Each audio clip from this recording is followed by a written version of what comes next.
আজকে আমাদের যারা বিরোধী দলের অনেক সংসদ সদস্য আছেন তারা কিন্তু অন্তর্বর্তীকালীন সরকারের উপদেষ্টাও ছিলেন। তারা তো রাষ্ট্রপতির কাছে বঙ্গভবনে গিয়ে শপথ নিয়েছেন। তো আজকে সংসদে ধরেন আলোচনায় থাকার জন্য কিংবা পাবলিককে দেখানোর জন্য দাবি রেজ করলে হবে না।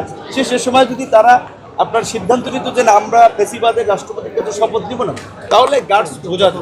সে সময় তো আপনারা নিয়েছেন।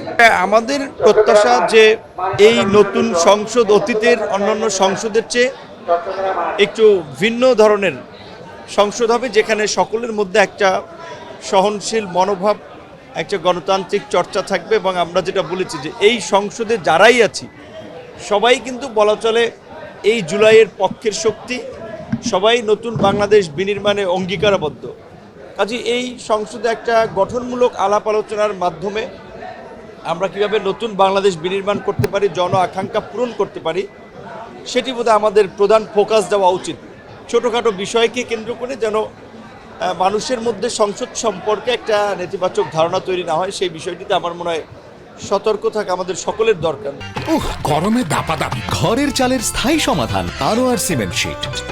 ধরেন যে ইস্যুতে ওয়াকআউটের মতো ঘটনা ঘটেছে, যে রাষ্ট্রপতির অপসারণ চেয়ে প্রকৃত অর্থে আমরা 2024-এর যে জুলাই গণ অভ্যুত্থানের ফ্যাসিবাদের পতনের পরপর যে অন্তর্বর্তীকালীন সরকার গঠিত হয়েছে সেই সময় থেকে এই দাবিটা উঠেছিল, কিন্তু সেই সময় সরকার তো এই রাষ্ট্রপতির অধীনেই শপথ নিয়েছে।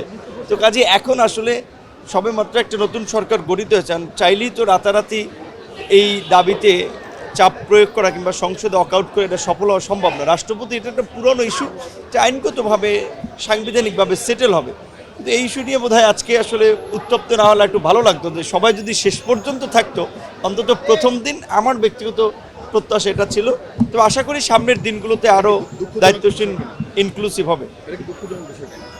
দুঃখজনক আমি বলবো যে অপ্রত্যাশিত এবং অনাকাঙ্ক্ষিত, কারণ রাষ্ট্রপতির ইস্যু তো বাংলাদেশে হঠাৎ করে আসেনি। এটা তো বাংলাদেশের জুলাই গণ অভ্যুত্থানের পর থেকেই মোটামুটি সেটেল ইস্যু।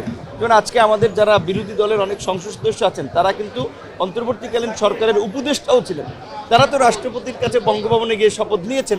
তো আজকে সংসদে ধরেন আলোচনায় থাকার জন্য কিংবা পাবলিককে দেখানোর জন্য দাবি রেজ করলে হবে না। সে সময় যদি তারা আপনার সিদ্ধান্ত নিত যে না আমরা ফেসিবাদের রাষ্ট্রপতির কাছে শপথ দিব না, তাহলে গার্ডস বোঝাতো। সে সময় তো আপনারা নিয়েছেন। তারপরে এখন তাদের একটা গণতান্ত্রিক চর্চা, গণতান্ত্রিক নর্মস সেটা দেখিয়েছে, আমরা এটা রেসপেক্ট করি। আশা করি আগামীর দিনগুলোতে সংসদ আলাপ আলোচনার মধ্যে দিয়ে আরও কার্যকর এবং প্রাণবন্ত।